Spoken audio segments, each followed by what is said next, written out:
Welcome to the Sunshine Parenting Podcast. My name is Audrey Monkey, and I am your host. For more than 3 decades, I've been a summer camp director, and I've had the privilege of working with thousands of children, teenagers, young adult counselors, and parents. I really enjoy sharing stories, tips, and ideas to help others who care about young people raise a generation of kind, self-reliant, optimistic kids who become thriving adults. If you're interested in summer camp, parenting, or happiness, you've come to the right place. This episode, which is episode 39, is part of my series with Sara Kuljis about preparing your child for summer camp, especially for first-time parents sending their children to overnight camps. In this episode, we're talking about preventing homesickness and how camps handle homesickness and help your child overcome the challenge of being away from home.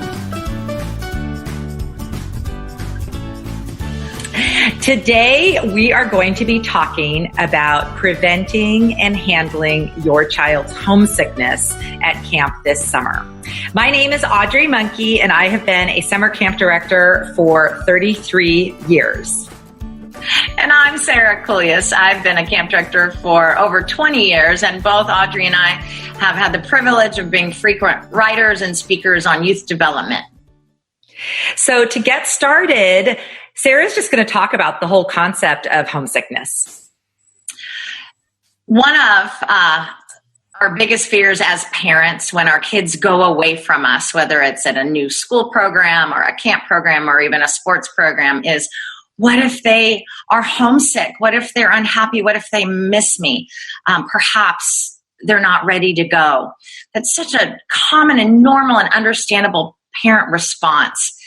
Fact of the matter is, homesickness is a really, really natural and normal response when we step a little bit away from our safe places. In Michael Thompson's book, Homesick and Happy, I love how Dr. Thompson reminds us that the majority of campers, well over 80%, and even some staff members will experience at least a twinge of homesickness when they are away from home at camp. And they should. Hopefully that means home is a wonderful and good place. And they have to start somewhere exercising the muscle of independence. That comes, though, with some discomfort and sometimes some insecurity. And sometimes there's even some physical pain like a stomach ache or maybe a headache that represents my missing the home I love. While it is a normal thing, it also is a really important thing to teach our children how to tolerate and then tackle and overcome homesickness.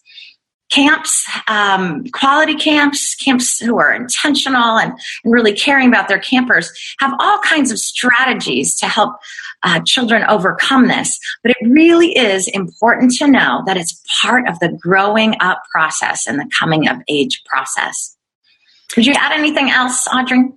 No, I think that's really covers just that whole, with all of these difficult things that our kids go through, it's really important for them to know that it's normal and they're not alone. When kids feel like they're the only one, that's what makes them feel worse. When they understand that this is a feeling that a lot of people have, including the counselors, as you mentioned, it does help them understand it. So I think that's great if parents, even before camp, if the topic comes up, or if you're kind of thinking, well, they've gotten homesick before at grandma's house. So, maybe just mentioning to them, hey, you know what? You might miss me at home a little bit. That's normal. It's okay. Mm-hmm. Just to, again, let the kids hear from you as a parent that it's normal. And, you could even share your own story of, at a time when you missed home and, things that you did.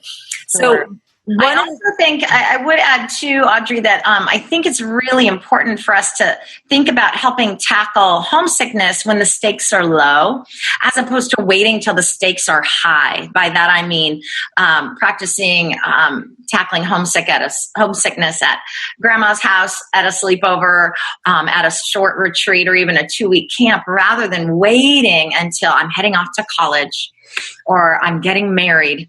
By that time, we really want that muscle to be developed. And so these are our years to help our kids build that independence. Yes. And I think one of the questions that I get a lot, sometimes parents anticipate that their child will be homesick and the child really doesn't end up being homesick at all. And then other times, surprisingly, a child that a parent didn't think would be homesick is. So it's sort of unpredictable. Sometimes it's just what's been going on with them in their life, or just different things that make some child more susceptible to it.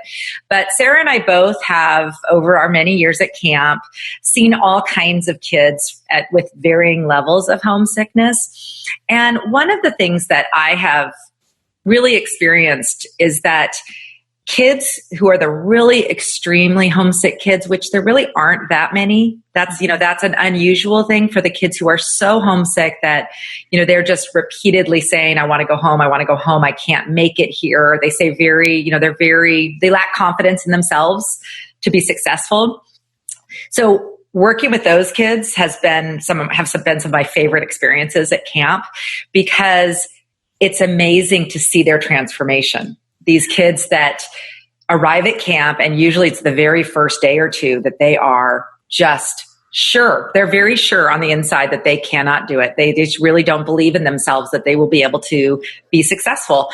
And later, as the session goes on, with encouragement from counselors, with positive messages from their parents that we're going to talk about, those are the kids that at the end of their session, even if they're still feeling some homesickness at night or rest hour or certain times of day, those are the ones who feel such an amazing sense of accomplishment.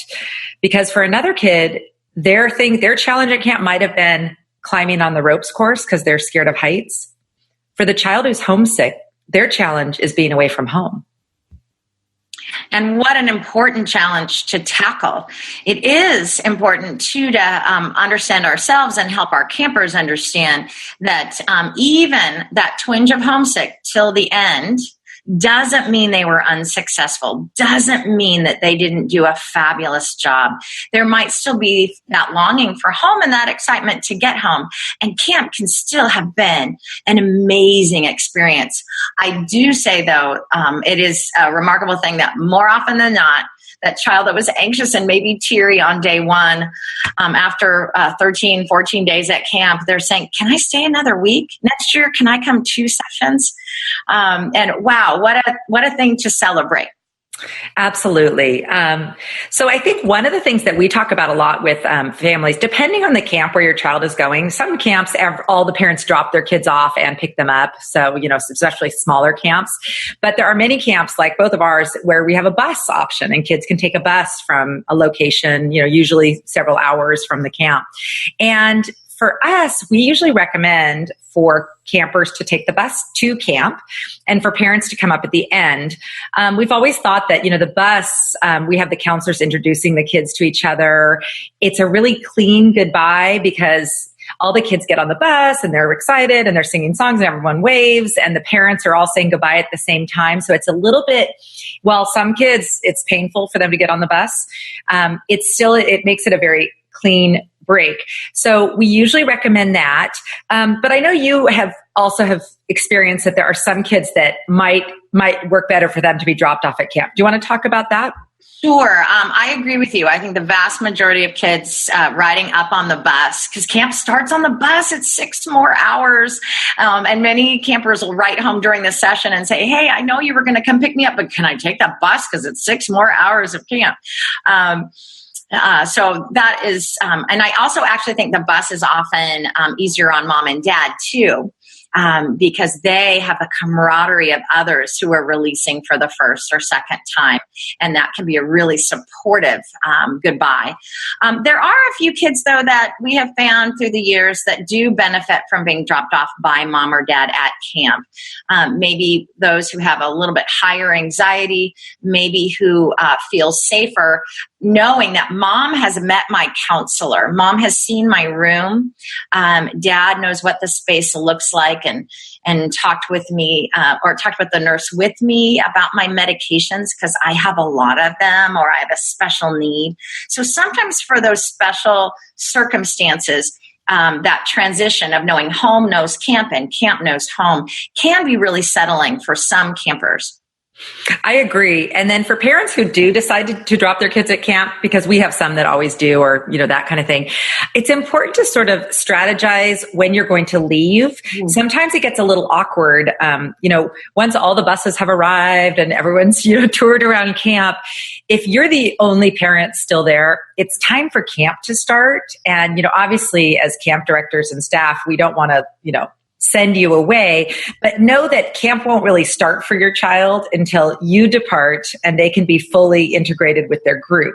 They're kind of divided between like their counselor and their new friends and you until that moment when you choose to depart. You're exactly right. If I can tell a funny little story, we had a set of grandparents who came an hour early before drop off, and then watched their daughter come and drop off the grandchild. And they stayed all the way until dinner time. They brought a picnic and they just set up sort of a little home there for a bit and watched the whole afternoon unfold. And we took good care of them. They were a fascinating couple who had traveled well and loved the camp experience. But that grandchild did not really arrive in her heart and mind until well past dinner. So talk together, even include your child in. How do you want us to leave? What's the best way to go? And what will make you feel most confident and safe? Absolutely. And I go back to, I would encourage the bus if at all possible, just because it's a really easy departure and they are right away with all these other kids and they start making friends on that bus. Right away. So that's pretty fun too. So the next part of this talk, we're just going to talk about at home things that parents can do to sort of prevent or mitigate homesickness by just doing some preparation and talking about things ahead of time. So Sarah, why don't you just start with some of the ideas that you want to share with parents of how they can help just set their child up for success at camp? Sure. Well, if you think of even yourself, what helps you handle new situations best? We find that kids who arrive at the bus or arrive at camp rested and healthy and not too stressed out by racing from one big activity to the next, they just have their a sense of confidence and a sense of peacefulness that is different than those who stayed up late the night before and rushed to pack. And so if you think about the week before camp, really having it be a peaceful and talkative and thoughtful kind of week, if possible, that the child has helped pack themselves, knows where their things are, maybe has visited the website one more time just to get a little more information. I know what to expect now. If there has been any additional prep materials that came out, some kids want more knowledge, and that would be a great thing for them to review in advance. In addition, before camp, it's a great thing to broach the subject of homesickness. Honey, you may have times where you might miss me, and I'm going to have times where I miss you. And that means we love each other a lot. And then right there, transition to conversations about, so even though you might miss me, I'm so excited about the experience you're going to have. I can't wait till you come home or you write me and you tell me about the new friends you made, about the role models you found, and about all the activities that you have accomplished. Do talk about with your child that it's not a bad thing or it's not a failure, and it's not even embarrassing to be a little homesick, and make sure that they know that when those twinges come, that they need to trust their grown-up, their counselor, and tell them about it. You can role play, you can talk through how they might say it, and you might even say, well, if you do get homesick, what time of day might that be? And what can you do to prepare yourself for it? And promise them that it is going to pass. It is going to pass, or at least diminish over the time they're there. The more they throw themselves into the experience, urge them to make friends, connect, really become a player, a part of their cabin family, the more that happens, the more that homesickness is going to go away. What else would you add to prevention, Audrey? Well, I just love that. I think just like you said, just talking to your child about it and making it an open topic is so good. I've had many kids at camp tell me, oh, my mom told me that this might happen and that I could write a letter and that might make me feel better. Perfect. And so you can tell that they've already been sort of prepped that, oh, okay, this is normal. I'm okay. And this is what I'm thinking about doing, or this is what I talked with my dad about trying. So the coping, you know your child best. And maybe as you talk about camp and, you just say, hey, there might be times where it's a little quieter and you start thinking about home. What do you think you could do during those times that might make you feel better? And actually talk about coping strategies that your child can then maybe grasp onto once they get to camp. And like you mentioned, I'm not sure if it was when we were recording or before, but you want to talk about this when everyone's calm, you're just at home together, hanging out, relaxed. It's not in the stressful moment of the child feeling the emotions. They've got their yes brain and you're able for them to talk with you and discuss with you. So things that you can suggest as coping strategies, which are also things that Sara and I and other camp directors train our staff to help kids try to access, are, like Sara already mentioned, talking to their counselor, just letting people know, talking about your feelings. Don't keep them in. Sometimes, especially older kids, feel like they can't say anything about their feelings or they're embarrassed, but it's really important that they feel comfortable talking to a trusted adult. Often, journaling or writing a letter is really a great way to get those feelings out. And in those, you can encourage them to share both the good and the bad. So 3 things that went really well today, or fun things you did, and times you were feeling sad or something, just so that they're actually getting it down on paper. And you already mentioned I think really important, for most kids, they are fine when they're doing activities. They're, when they're engaged and active, they're having a great time. But sometimes kids, especially if they're feeling really extreme emotions, withdraw from activities and want to sit and talk about, their feelings for a long time. And so I always think it's good, and what we train our counselors to do is to talk with them and acknowledge their feelings and comfort them and everything else, but also encourage them to get involved as much as possible. So I think if parents also give kids that as a coping strategy, it's great. Another thing is just reminding them how much you're going to be excited to see, if you have a disposable camera that they're going to be taking pictures with, or a journal that they're keeping or something, that you're so excited to be able to see all that at the end. And then finally, some kids just like keeping a calendar. You might even pack them one that just shows them, the day they go to camp and the day they're going home, so they can kind of keep track. For some kids, I think that's helpful. Some that might not be helpful, especially at the beginning, because it'll look so long. But for especially a ways into camp, that sometimes helps kids. Is there anything else in terms of coping strategies that parents can kind of be aware of? 2 more things come to mind. One is for some children, taking what's called a transition object with them to camp can be helpful. It might be a picture of the family or of the dog. It might be a stuffed animal that reminds them of home. I had one camper, she knew she would be homesick. She was a first-time camper. She was in middle school and had some false starts at some other programs. She and her mother got the same bracelet. And so she wore it all the time, this fun little friendship bracelet, and they matched exactly. And as she climbed into bed at night, and as her counselor came around to tuck her in, she would hold on to the bracelet and pray for her family, knowing that night, mom would hold on to the bracelet and pray for her as well. And it was this really sweet, I'm thinking of you, even though you're away, and I'm thinking of you too, and we're in the same space for this time. And it was a beautiful way for that family to stay connected without impacting her days at camp. Also, I thought, would this be a good time, Audrey, to talk about deal making? Oh, yes. I think that's great, because that is an extremely important preventative measure. Yes. So camp directors often talk about the challenge of when we make deals with our children about homesickness. If it's hard, honey, I will come pick you up. Conveys to, when a parent says that to a camper, it actually conveys a lack of confidence to that child. That parent doesn't think that child can do it. And so the child doesn't do it. We would ask that you not make that promise.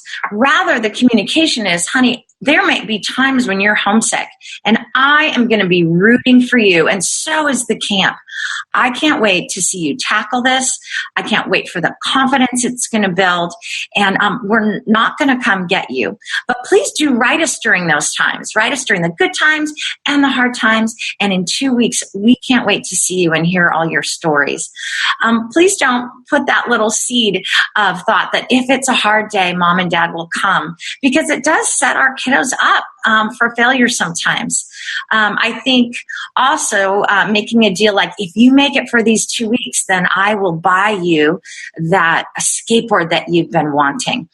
That ties that success to something external, when we really want our children to have an internal locus of control that says, wow, I have gained esteem and confidence by my fortitude and my perseverance to tackle this challenge. And that confidence lives inside of them. So we want to affirm and we want to celebrate their character development and not make it based on a reward from the outside.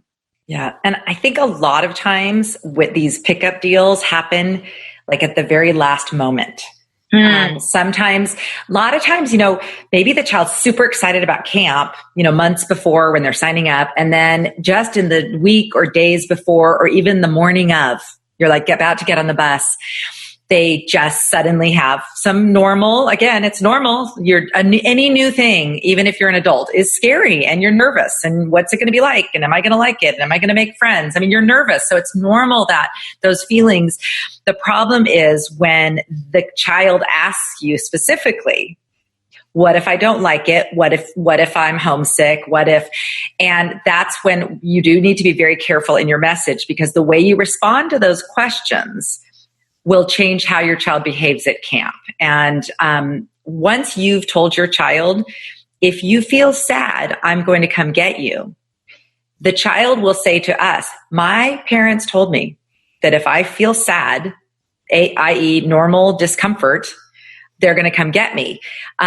In those cases, it's really difficult to work with the kids. And oftentimes the only way you're going to extricate yourself from that problem is by clearly telling your child in a letter that you made a mistake and you're not going to come get them, which is horrible as a parent to feel like you've said something and then not following through. So far better to say to them all these messages that we've been saying. Hey, you know what? I'm with you. Even when it's hard, I really want to hear about that. Write me a letter. Tell me how you're feeling so that I know exactly what you're going through. Also, tell me the good stuff. I almost feel like we should transition now to the parent aspect of this, because I think this is kind of a key thing. Well, so what happened? So we got done with the pickup. We're not going to do that, right? We're not going to say to them, I'm going to come get you. Instead, we're going to express confidence and say to our child, you know what? This is going to be awesome for you. It might be hard and challenging at times, but it's going to be so great. And I'm really proud of you for doing this. So what happens when you get that first letter? So there's whole books about this. Have you seen those P.S. I hate it here books? Yes. And they're full books of these crazy, of course, they're laughable because they're other people's children, letters that kids have written from camp, and they are real letters. And of course, many of them have really big exaggerations about how horrible it is, because when you are feeling pain, you're going to say anything to get yourself out of the situation. So our camp is kind of remote. Most parents will get the homesick letter about 4 or 5 days into camp. And so Sara, talk about the parent goes to their mailbox, so excited to get their first letter from their child. They open it and it's, come pick me up. I hate it here. Something like that. So what to do? Well, first of all, know that it's a very small number of kids that will do that. The vast majority will be utterly engaged in camp, but there are a handful of campers every session that will be having that experience. Remember, that letter might have been written an hour after they got off the bus. That has happened. It might even be written on day 1 or 2. By the time I receive it as a parent, 4 days have passed, and that child has become connected and feels valued and that they belong, and it has probably passed for that child. Some may still have some lingering feelings. So as a parent, we would encourage you, with that letter in hand, please call the camp office and say, hey, I got this letter. Let me read it to you, or let me scan it to you. Can you tell me what's going on? How is my child now? Remember that the camp is your partner. And they don't know that that child wrote that letter. They will listen to you well. They'll go check it out. They'll probably talk to the camper. Usually we don't tell the camper that mom called because that embarrasses them. But we talk to the counselor. We might talk to the head counselor. We observe them for maybe a half a day. And then the office should call you back and let you know how that child's doing. If there is still some lingering homesickness, then you have the opportunity to partner with camp to look at additional strategies. The camp's probably used their awesome bag of tricks, and if there's still something else, you may have the ticket. You may have the answer that camp might utilize. And we had this happen a couple years ago, and the parent helped us identify that camper just didn't have, who was a high communicator. She was someone who verbally processes.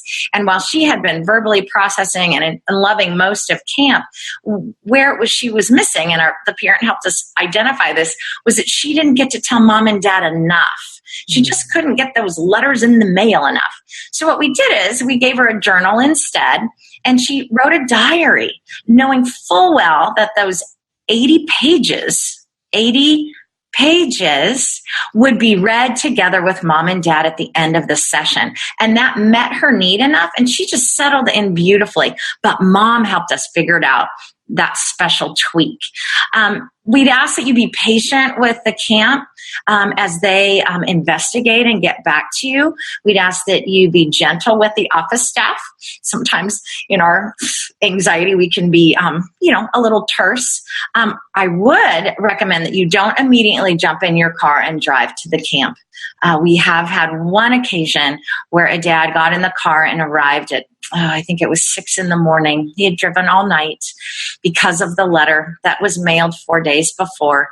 And when he arrived at camp, his daughter was doing fabulously, and he didn't want her to see him to trigger anything. So we had a nice visit, and we gave him a cup of coffee, and he headed home the 6-hour drive.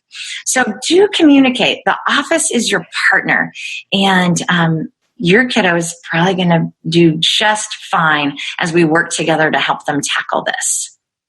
And I think as an added thing, when you were talking, it just reminded me too that one of the wonderful things about camp is that kids learn to handle some things without you.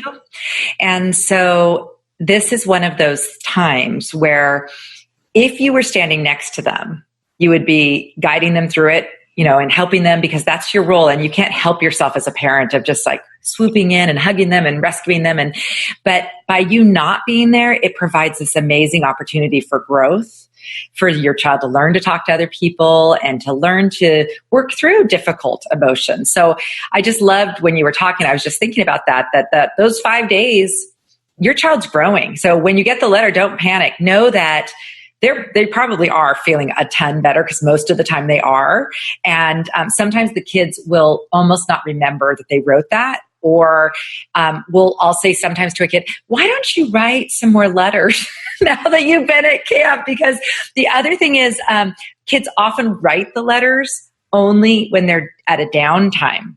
And because when they're having fun and being busy, they're forgetting about it. But, at night or something. So sometimes even you might get multiple letters that express some homesickness, but sometimes it's just because their timing of when they write them too. That's true.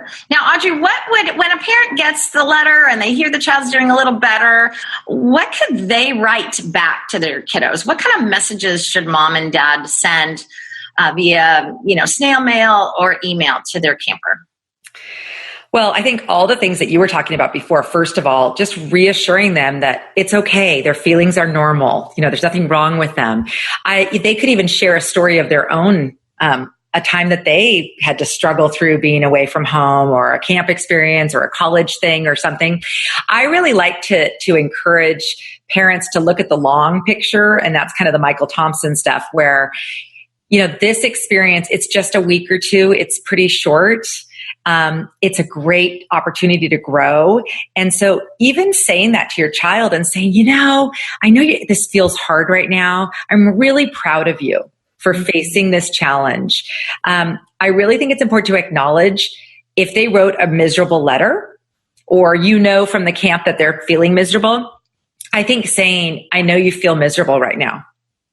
Just saying so that the child knows, okay, wait, mom knows. Because I don't know about your policy, but we do not allow phone calls. And phone calls, especially when you're feeling sad or homesick, are the worst thing. I don't know, even as an adult, when you're missing home and you hear your mother's voice, then all the emotions rise to the surface. So you're going to probably be sending an email or a letter that the camp will deliver, or, even I've had times where I've hand delivered or read with a camper a letter. And I mean, there have been some remarkable letters that parents have written that basically just say, I'm with you.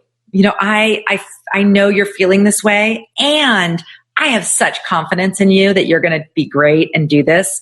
I also think it's important to emphasize that they're not missing anything. Like, I like the ones who are just like, we're working. Everything's really boring here. It's 100 degrees. If you live somewhere hot, I don't know. I wish I could be at camp and going horseback riding or whatever you're doing, because we're cleaning out closets. Or, I don't know, you could write, just basically let them know, because a lot of the thing is they really, they fantasize about this miracle of home. So just kind of bringing it back to reality that, hey, if they were home, they'd be doing some chores or something, but it can't, try to like that kind of thing. I also say, just letting them know you're going to feel better. The days will start feeling faster once you get more adjusted. It takes some time to adjust, so it's okay. I know that the beginning was harder, but I can tell you're already having more fun from your letters or from pictures I've seen or something like that. I think encouraging them, the biggest coping mechanism is participation. So even if they have a little tummy ache because they're feeling sad, to still go out on the lake or do crafts or just get involved and do things. And I think bringing it back to, this experience is going to help you in the future. Getting through this challenge is going to really help you, and it's going to be a great thing. And I know you can do it. It's just that message over and over again. I have confidence. I know you can do it. It's going to be great. So that's sort of our messages. I will say that as camp directors, we are professionals at dealing with this, and we really can identify cases that are of concern. So a child who really is in extreme distress that's not abating. So, if they're not eating, or, we have some concerns or something like that, we will be in touch with parents and be consulting with you. And if doctors and we and you as parents feel that it's in the child's best interest to cut their stay short, that needs to be the adult decision around that child. It's pretty rare, but there are cases where a child might, be having an eating disorder or different things going on that really, it's not good for them to be at camp. And in that case, though, it can't be that the child, because they're feeling sad, that's the reason. It needs to be that the adults have all talked about it and kind of understand the situation and decide what's best for them. So I just wanted to say that it's rare, but I know, Sarah, you and I both would agree that if we in our camp director knowledge and opinion feel that a child needs to not be at camp for as long, we will make it a positive, shortened stay, working closely with the parents. But if the parent decides to shorten a stay and pick up their child early, I have never seen that come out well for the family.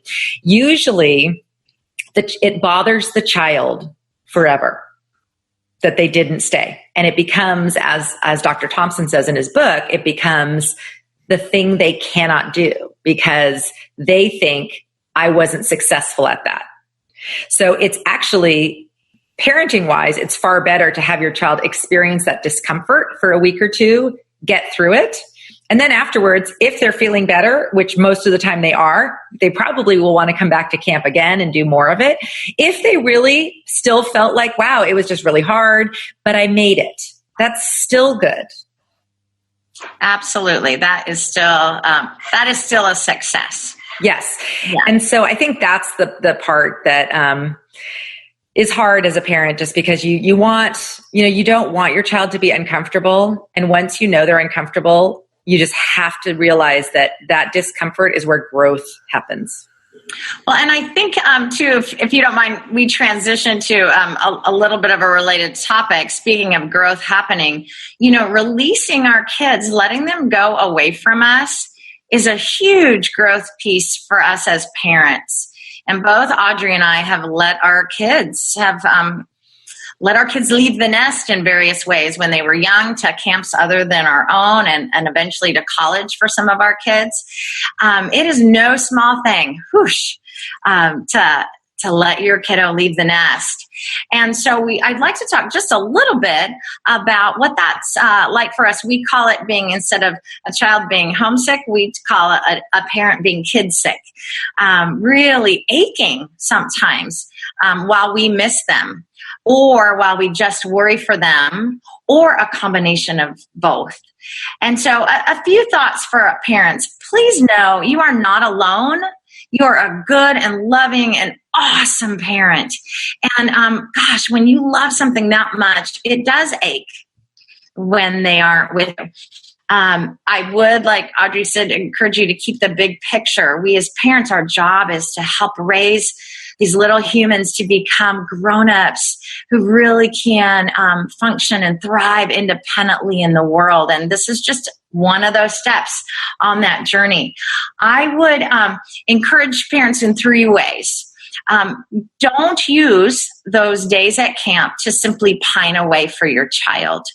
I have done this some, so I'm admitting my own anxiety too. Don't just sit at the computer and wait for the next set of photos to be posted. Certainly we can be excited to get a letter in the mailbox or news, a text. Some camps will text news or a newsletter or posted photos. Go about your daily life. Keep life moving. We can't stop those things just to wait, because frankly, it makes our pain and our missing them even worse. I would encourage parents to be a support system for each other, not incite each other to miss more. There have been circles of parents who kind of alarmed each other by, I heard this in a letter, I saw that photo of your child, and sort of made it worse for each other, rather than saying, wow, I had a hard day today. I went and sat on his bed while he was gone, and then I remembered what an amazing time he's having. And I just wanted to tell you that I'm proud of my son today. How are you feeling about your son? It's a very different way of encouraging each other.